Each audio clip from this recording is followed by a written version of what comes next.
Halo Sobat Komsos yang terkasih, kembali lagi berjumpa dengan saya Maria Marliani Manael pada program Komsos Keuskupan Sibolga kita, Orsik obrolan seputar iman Katolik.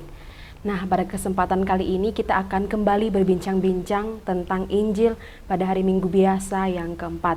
Di sini telah kita hadirkan seorang narasumber yang akan menemani kita untuk berbincang-bincang tentang Injil pada hari Minggu biasa yang keempat. Langsung saja kepada narasumber kita untuk memperkenalkan diri. Selamat sore Romo.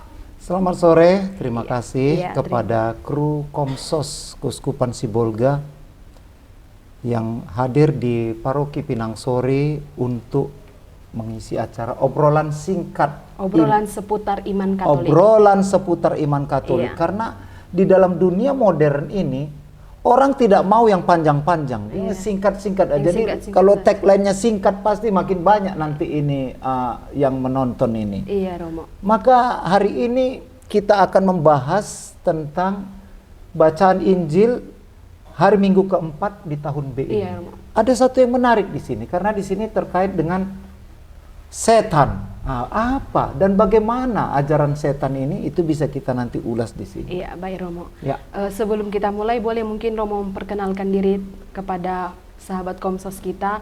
Memang Romo udah pernah ya jadi narasumber kita, mana tahu ada yang lupa ya siapa Romo. Silakan Romo. Baik, terima kasih. Selamat berjumpa saudara-saudari. Nama saya adalah Pastor Valentinus Aditya Permana Perangin-Angin Ordo Karmel. Untuk saat ini kami bertugas melayani umat di Paroki Santo Yohanes Penginjil Pinang Sore dengan jumlah stasi 45 stasi. Di paroki ini saya ditemani seorang pastor vikarius, Pastor Yoakim Lako Ordo Karmel. Terima kasih. Baik Romo dan saudara-saudari yang terkasih, sebelum kita memulai perbincangan kita mengenai Injil pada hari Minggu biasa yang keempat, mari kita mulai dengan doa pembuka sekaligus nanti Romo membacakan Injil pada hari itu. Dipersilakan Romo. Marilah berdoa. Dalam nama Bapa, Putra, Roh Kudus. Amin. Amin. Tuhan Bapa Maha Kasih, sebagaimana Yesus yang memiliki kuasa atas sabdanya, Yesus yang memiliki wibawa yang sejati atas penggembalaannya, itulah yang kami ikuti Tuhan. Dan sabdanya itu pula lah yang menjadi sabda kehidupan bagi kami umat-Mu.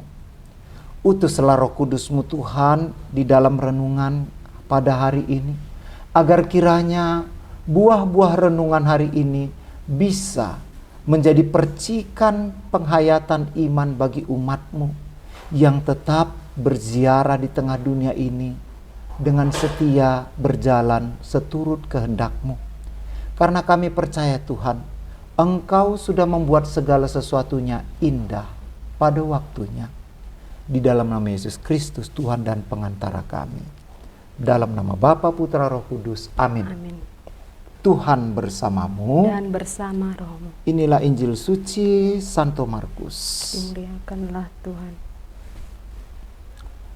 Markus pasal 1 ayat 21 sampai dengan 28. Mereka tiba di Kapernaum. Setelah hari Sabat mulai, Yesus segera masuk dalam rumah ibadah dan mengajar. Mereka takjub mendengar pengajaran-pengajarannya, sebab dia mengajar mereka sebagai orang yang berkuasa, tidak seperti ahli-ahli Taurat. Pada waktu itu di dalam rumah ibadah ada seorang yang kerasukan roh jahat. Orang itu berteriak, "Apa urusanmu dengan kami, hai Yesus orang Nazaret? Engkau datang hendak membinasakan kami? Aku tahu siapa engkau, yang kudus dari Allah." Tetapi Yesus menghardiknya, katanya, "Diam, keluar daripadanya." Roh jahat itu menggoncang-goncang orang itu, dan sambil menjerit dengan suara nyaring, ia keluar daripadanya. Mereka semua takjub dan memperbincangkannya, katanya, "Apa ini? Suatu ajaran baru?" Ia berkata-kata dengan kuasa.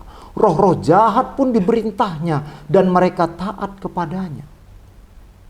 Lalu tersebarlah dengan cepat kabar tentang dia ke segala penjuru di seluruh daerah Galilea. Demikianlah sabda Tuhan. Terpujilah Kristus. Baik Romo, terima kasih sudah membacakan Injil pada hari Minggu biasa yang keempat. Baik Romo, kita kembali mengulas tentang Injil pada Minggu biasa yang keempat itu. Nah, dalam Injil tersebut menurut Romo sendiri, bagaimana tanggapan pertama jemaat Kapernaum terhadap pengajaran Yesus? Itu terdapat di ayat yang ke-22. Baik, terima kasih. Pertanyaan ini sangat baik, ya. Tanggapan jemaat. Tanggapan jemaat sudah pasti. Mereka menemukan sesuatu hal yang lain daripada yang lain. Karena Yesus berkuasa atas sabdanya. Kenapa? Karena Yesus tidak memakai referensi kutipan, buku, daftar pustaka, atau kutipan kata orang lain. Tetapi dia memakai katanya sendiri, sabdanya sendiri. Dan ini yang harus kita lihat. Di dalam ayat berikutnya, hal ini terbukti. Terbukti bagaimana? Ketika ada yang kerasukan. Ternyata Yesus seorang guru yang bukan hanya pintar berkata, pintar memuaskan intelektual dan intelijensia orang yang haus, tetapi memiliki daya guna yang mengubah orang.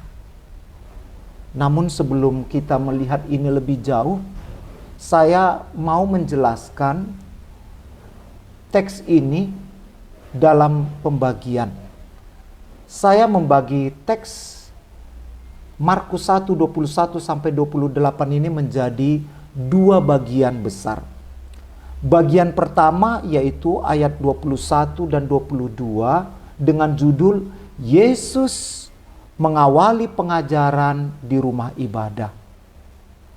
Lalu bagian 1B searah senada dengan pembagian pertama tadi, yaitu ajaran Yesus menyebar dari rumah ibadah di Galilea. Dan kemudian bagian yang kedua adalah Markus pasal 23 sampai 24. Bagian A-nya yaitu judulnya orang kerasukan menemui Yesus. Bagian yang kedua, bagian B, saya beri judul Yesus mengusir roh jahat.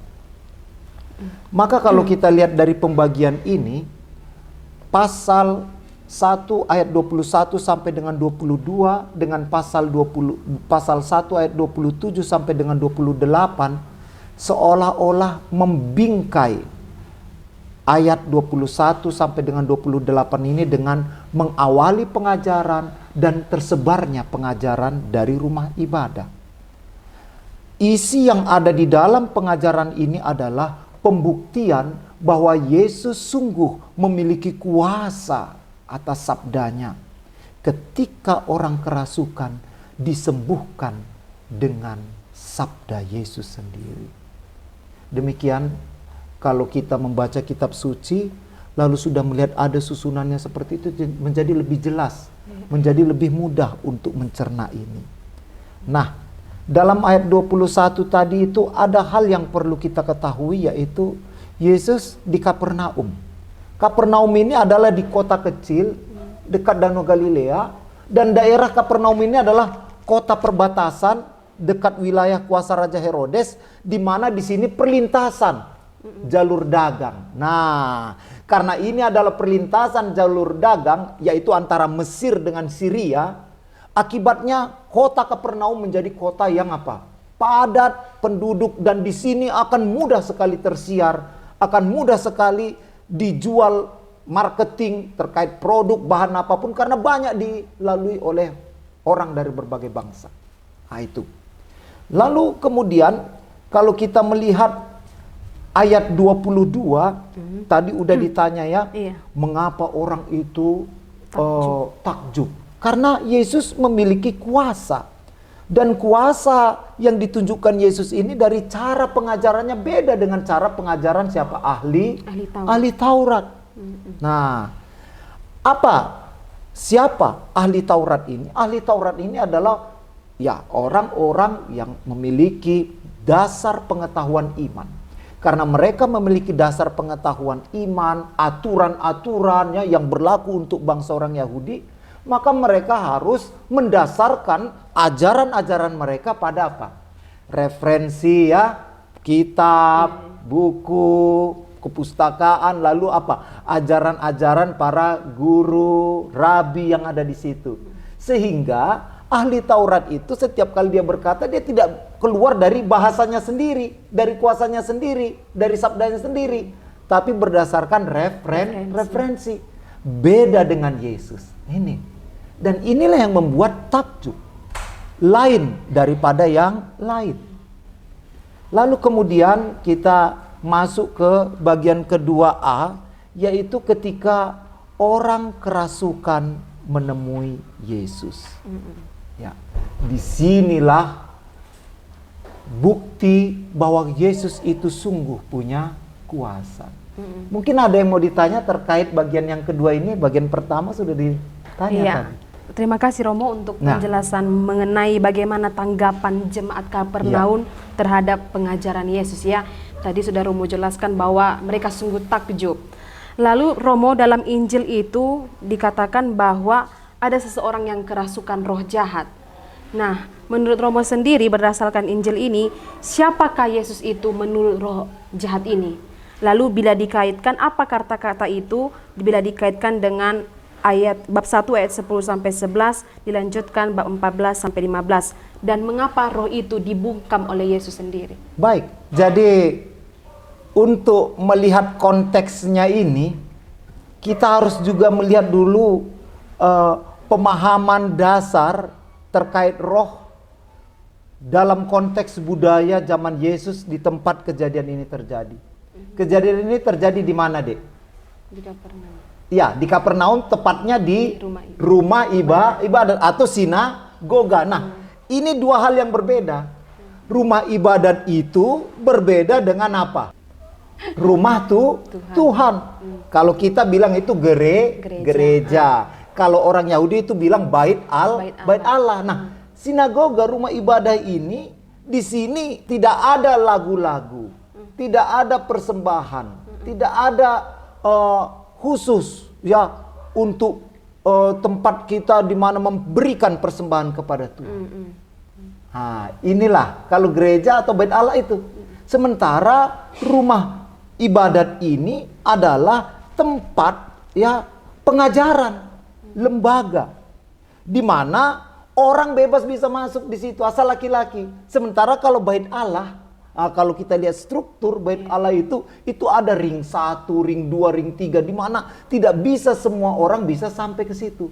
Tapi Yesus di rumah doa ini ya bisa masuk ke situ. Karena di rumah doa ini orang adalah mengadakan berdoa, membaca firman Allah dan menjelaskan tentangnya. Di rumah ibadat ini orang bisa diberi kesempatan untuk menyampaikan berita, untuk sharing tentang iman, untuk mewartakan ajaran yang dia hayati. Nah, karena tempat ini adalah Kapernaum dan kita tahu ini tempat perlintasan perdagangan, maka fungsi rumah ibadat ini sentral, tempat menyebarkannya ajaran-ajaran iman, berpengaruh sekali. Jadi tidak heran, Dek, orang kerasukan setan bisa masuk rumah ibadat. Kalau mau masuk dia ke bait Allah, mustahil. Enggak. Wong namanya juga imam saja pun tidak bisa masuk ke ring satunya itu kecuali mereka yang diberi tugas. Iya, betul.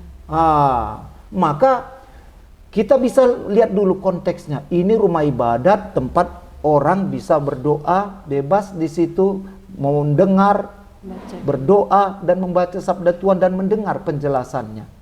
Nah, orang kerasukan setan ini masuk ke situ. Dan ketika dia kerasukan setan, apa yang dia bilang? Ini sangat menarik.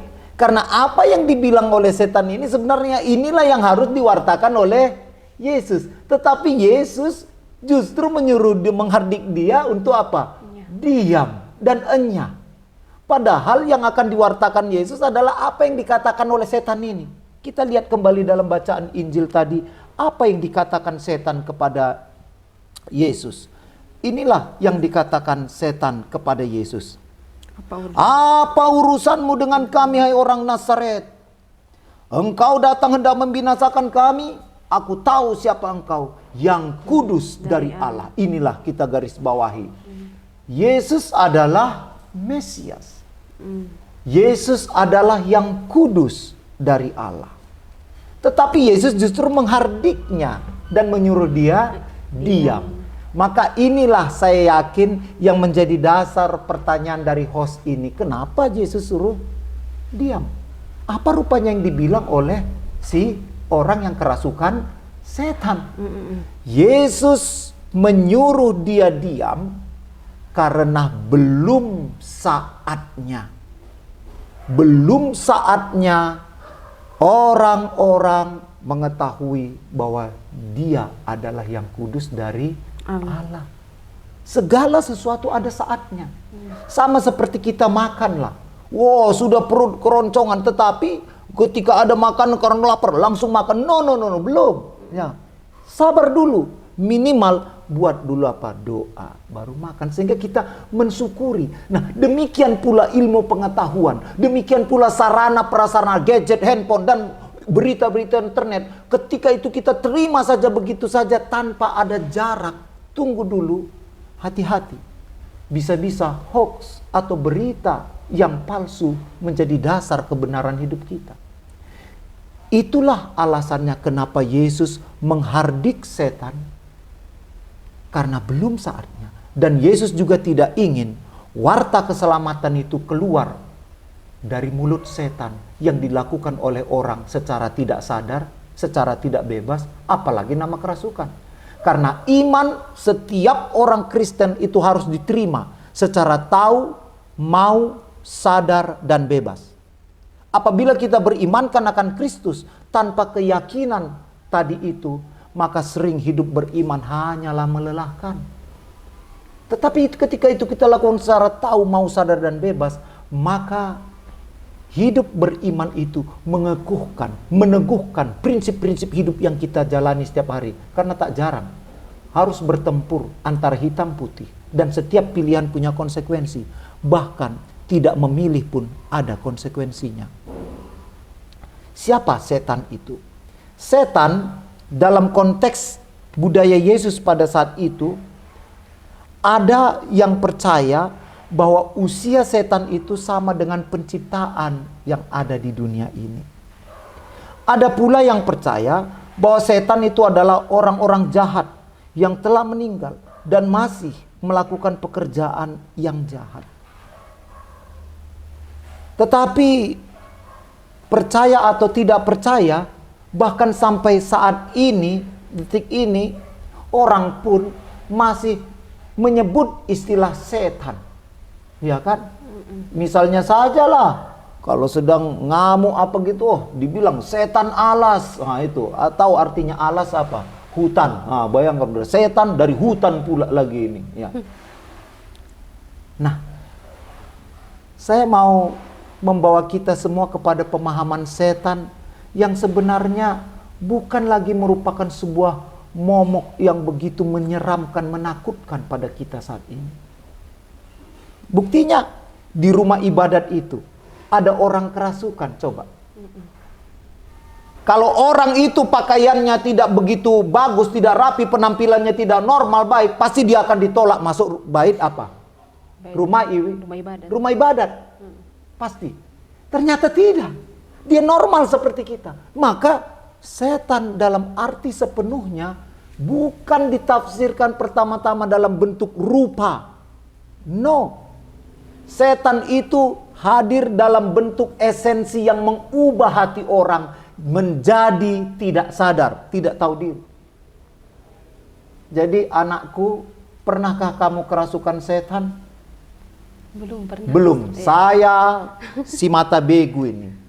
Saya bisa melihat bahwa kamu sering kerasukan setan. Setan itu tidak seram, giginya panjang kiri kan, tidak. Setan itu seperti K-pop, ya, mukanya ganteng, sehingga kau pun tergoda. Oh iya.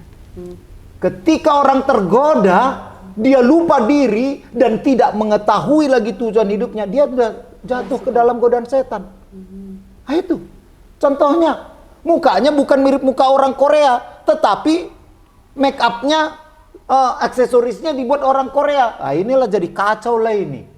Iya, tidak bisa. Dan setan itu esensinya juga sederhana. Ketika kita marah, maka kita tidak lagi dalam keadaan sadar. Itu jatuh dalam godaan setan. Sehingga kata-kata yang keluar dari mulut, tindakan yang dilakukan, itulah eksistensi setan itu. Karena setan selalu bertentangan dengan ajaran Tuhan. Maka sekarang bagaimana? Sadarkah kamu bahwa setan itu sangat dekat dalam hidup sehari-hari? Iya. Ketika kita jatuh dalam dosa secara tahu mau sadar dan bebas. Maka sekarang kembali kita ke topik tadi, ya. Setan itu ada dalam hidup bukan hanya pada waktu zaman Kristus 2000 tahun lalu itu, sebelumnya pun hari ini ada. Ketika orang melakukan perbuatan bertentangan dengan semangat ajaran Kristus. Itu. Ya, terima kasih untuk penjelasannya mengenai hal ini. Baik, selanjutnya Romo, ini pertanyaan yang terakhir mungkin ya. Bagaimana tanggapan kedua dari orang banyak tersebut? Sejauh mana meningkat dan apakah sudah memadai? Baik. Nah, jadi setelah Yesus menghardik setan itu dengan bahasanya sendiri. Inilah yang mau menegaskan bahwa Yesus itu punya apa? Kuasa, kan? Yesus ketika menyembuhkan setan itu tidak dengan memakai mantra, abrakadabra, bim salbim pas salom pas, tidak. Tapi dia menghardik saja. Enyahlah engkau. Artinya apa? Yesus sungguh punya kuasa. Tidak dibilang, oh dalam nama opunum mula jadi nabolan. Tidak ada itu. Dia sendiri, karena dialah Alfa Omega. Dia adalah kekuatan yang sejati, dan itu harus kita yakini. Sehingga dampak dari apa yang dibuat oleh Yesus ini persis seperti pertanyaan adik tadi itu. Dan ini merupakan bagian pertama B dalam pembagian tadi itu, yaitu ayat 27-28 ya. Reaksi orang yang mendengar perkataan Yesus itu takjub, kagum. Ketika orang takjub dan kagum, apa yang terjadi? Orang tidak bisa bungkam. Orang begitu keluar dari rumah ibadat tadi itu, berjumpa dengan orang di kota Kapernaum yang catatan itu adalah daerah lintasan perdagangan orang halayak ramai, tersebarlah langsung apa? Ajaran Yesus ini. Bukan hanya di daerah Kapernaum. Dari Kapernaum ini adalah titiknya, tetapi dari titik Kapernaum ini menyebar ke seluruh penjuru, karena di situ banyak sekali orang dari berbagai bangsa lewat karena daerah lintasan dagang. Sehingga ketika ditanya, dampaknya begitu luar biasa, pertumbuhannya begitu dahsyat.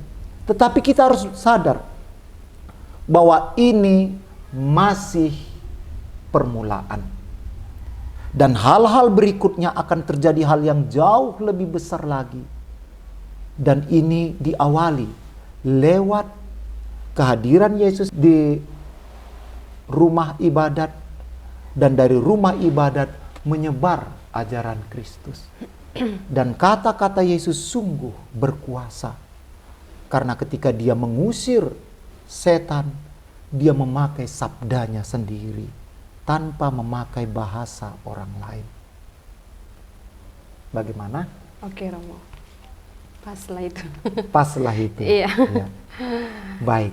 Iya, maka menyimpulkan pada bagian ini ya, ada pesan-pesan pokok yang kiranya perlu kita ketahui. Pengajaran Yesus lain daripada yang lain dari yang diajarkan oleh ahli Taurat. Tidak hanya karena isi, tapi lebih-lebih karena wibawa dan dampaknya. Wibawa Yesus tidak berasal dari sumber yang dia kutip atau dia jelaskan. Ia diberi wibawa dan kuasa tersendiri yang menakjubkan. Kuasa pengajarannya tampak dari tindakannya bagi orang yang kerasukan roh jahat tadi. Roh jahat menentang Yesus, tapi diusir Yesus dengan bahasanya sendiri. Cukup sabdanya. Sepatah kata yang penuh kuasa membungkam, menghalau roh. Sabda Yesus tetap menyapa kita dalam Injil. Sekarang pun mampu melepaskan kita dari belenggu roh jahat yang mengusik kita. Kebiasaan buruk, kecenderungan lemah bisa dihalaukan oleh sabda Tuhan. Sehingga lewat adegan ini kita mau dihantar untuk sering mendengar sabda Tuhan, agar kuasa-kuasa jahat yang hadir dalam bentuk-bentuk kuasa kebaikan yang nampaknya dalam dunia materi ini tapi menjauhkan kita dari Tuhan, bisa kita kalahkan karena kita punya prinsip. Dan prinsip ini mau mengarahkan kita pada tujuan hidup kita yang sejati. Karena hidup di dunia ini bukan one way ticket. Hidup dan selesai. Hidup di dunia ini adalah tempat transisi persinggahan. Persiapan untuk hidup kekal yang abadi di surga kekal. Maka para pendengar yang budiman, semoga dengan mendengarkan sabda Tuhan, rutin, akrab, kita pun diberi kekuatan untuk menghindarkan diri dari godaan-godaan roh jahat, sehingga kuasa-kuasa yang membuat kita jauh dari kasih, cinta, pengorbanan kiranya dihindarkan, dan kitalah yang menjadi kasih, kitalah yang menjadi cinta, dan kitalah yang menjadi pembawa cahaya pengharapan di dalam hidup kita. Terima kasih. Baik Romo, terima kasih atas sharingnya, pemaparannya tentang Injil pada hari Minggu biasa yang keempat. Baik sahabat Komsos, usai sudah perbincangan kita mengenai Injil pada hari Minggu biasa yang keempat. Semoga pemaparan dari Romo kita dapat semakin menguatkan iman kita. Untuk itu sebelum kita mengakhiri kegiatan ini, langsung saja mari kita dipimpin oleh Romo dalam doa sekaligus berkat. Marilah berdoa. Dalam nama Bapa, Putra, Roh Kudus, amin. Allah Bapa yang Maha Kasih, kami hidup di tengah dunia Tuhan. Dan di dalam dunia ini menuntut kami untuk selalu membuat pilihan. Utuslah Roh Kudus-Mu Tuhan, agar apapun yang kami buat dalam menentukan derap langkah yang seturut dengan pilihan kami, kiranya bermuara dari lubuk hati kami yang terdalam, seiring dengan sabda Yesus, sehingga kami dihindarkan dari godaan-godaan yang menjerumuskan kami dalam dosa. Kami justru menjadi pembawa pengharapan, terang cahaya, sebagaimana Kristus yang memberi kekuatan bagi orang yang membutuhkan. Hadirlah ya Tuhan, temani kami dengan sabda-Mu, kini dan sepanjang masa, dalam nama Bapa, Putra, dan Roh Kudus. Amin. Tuhan bersamamu Dan bersama rohmu. Allah Bapa yang Maha Kasih memberkati kita semua dalam terang sabda kehidupannya. Dalam nama Bapa, Putra, dan Roh Kudus. Amin. Dengan demikian obrolan rohani kita sudah selesai. Ya, syukur kepada Allah. Terima kasih banyak Romo, terima kasih banyak Sobat Komsos. Sampai jumpa pada episode berikutnya.